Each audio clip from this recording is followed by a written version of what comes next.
The Exorcist Believer is an absolutely unnecessary legacy sequel when it comes to horror films and everything you would expect out of it. It comes from David Gordon Green, the director of the Halloween trilogy from Blumhouse, and he wrote it with Scott Teems and Danny McBride, and it is a movie that is weighed down so much by the legacy sequel aspect of it, and we are stuck in this rut with horror movies, or at least the mainstream ones, with legacy sequels. Scream skewered it with Scream 5 and Scream 6, and then we got a lot of it with Halloween and that trilogy, and then Halloween Ends sort of tipped it on its head and people didn't like it. I still have to rewatch that movie. The Exorcist Believer is the first part of a planned trilogy of films from David Gordon Green, Blumhouse, Universal, making a sequel to the original Exorcist, one of the best horror movies of all time, the most frightening movie of all time.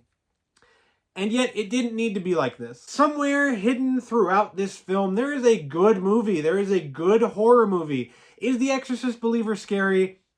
Not really. It's not that scary, especially when you compare it to other films that have released this year.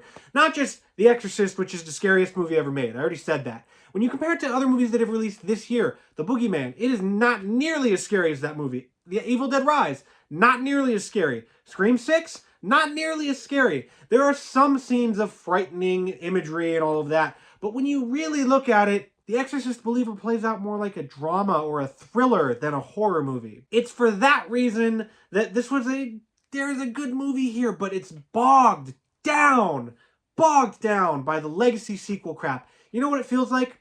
It feels like they wrote an entire movie, and they said, here's our Exorcist sequel. We can't get the legacy people to come back. Ellen Burstyn has said no multiple times. She's not going to do it. So let's just go forward with the movie. And then they got a phone call that said, actually, hey, hi, how's it going? Ellen Burstyn actually wants to do it. Here's her demands. And we said yes. So she's going to do it. And then they said, oh, crap, we need to put her in the movie. We need to connect it to the original somehow. They could have just made this movie and been like, yeah, your two daughters, or your daughter and her friend are possessed.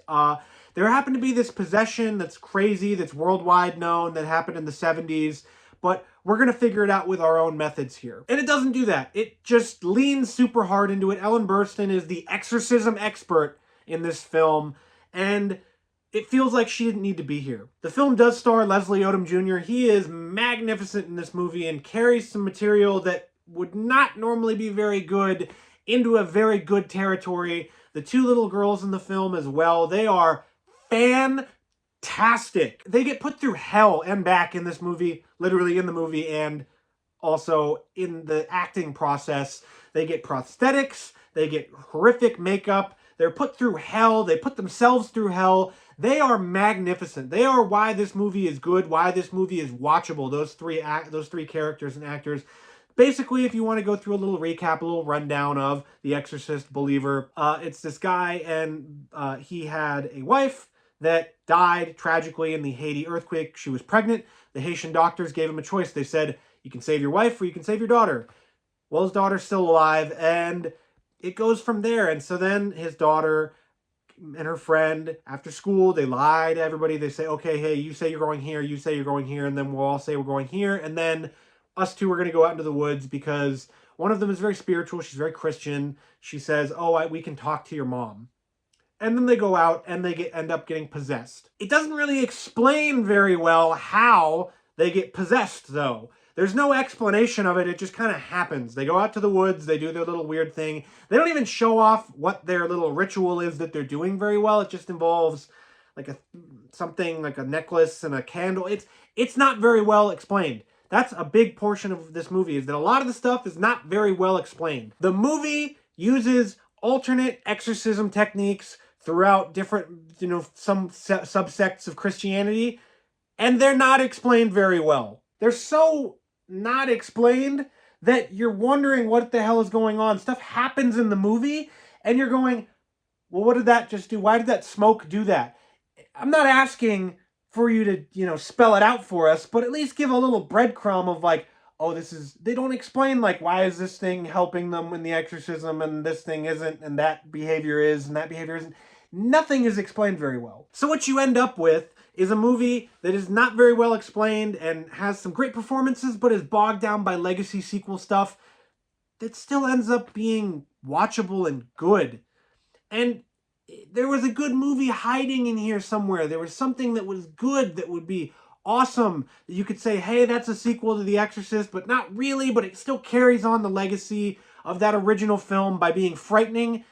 This movie doesn't do that. It's not frightening enough. It's not scary enough. It doesn't make your blood start pumping enough. There are scenes with jump scares that are kind of cheap, but they don't really do very much outside of that. The third act, it's really good. God damn, it's really good.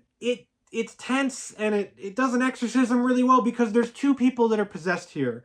It's not just one. There's two people, and the girls are pantomiming each other, and they're getting these horrific burns and stuff from the holy water, and the priest shows up, and it's good, but it could be so much better than it is. The other thing about The Exorcist Believer that is magnificent is the use of the original theme, the Tubular Bells, that is one of the most beautiful pieces of music ever made, and it is so goddamn scary in the original film. Here, it is played off like a triumphant, almost piece of music at 2 points in the film, and it gets your blood going, it gets your body pumping, you feel pumped up watching it when you hear it, and it's such a nice way that they used that original score, that original theme, in a different way here. And it all comes back to the fact that this movie could have been something good, and it just doesn't do it because it's shackled down by the legacy sequel thing. It's shackled down by it, and it's frustrating as an audience, as a horror fan, because this isn't Halloween. This isn't Scream. Audiences and people, I hate to say it because that original movie is so good, they don't give a crap about Chris McNeil. They don't give a crap about Reagan. They don't give a crap about Father Karras because that movie is contained to itself. The Exorcist 2 Heretic is a pile of garbage. That movie's terrible. The Exorcist 3 doesn't really have to connect to The Exorcist 1 that much. The Exorcist prequels, not very good. People don't care about the characters from the first movie. And so you can't just have it be like this where it's like, oh, we want to make Chris McNeil into Laurie Strode. We want to make her into Sidney Prescott. Because no one cares. People care about Laurie Strode. People care about Sidney Prescott. But that original film, people, they care about it, but not in that way. And this film acts like they do. It makes it into this thing that's this mythos that you need to care about. And you don't. And it drags it down so much. And so The Exorcist Believer could have been such a better movie. Could have been such a good horror movie to set people off into the Halloween season here. And it's not. And it ends up just as a good movie with a ton of potential that is wasted. You can check out The Exorcist Believer on October 6th in theaters. And if you like this review, make sure to check out all of my other reviews right here. You can see my review of Evil Dead Rise, of The Boogeyman, of Saw X, a good way to do a legacy sequel. And you can see them all right here in this playlist.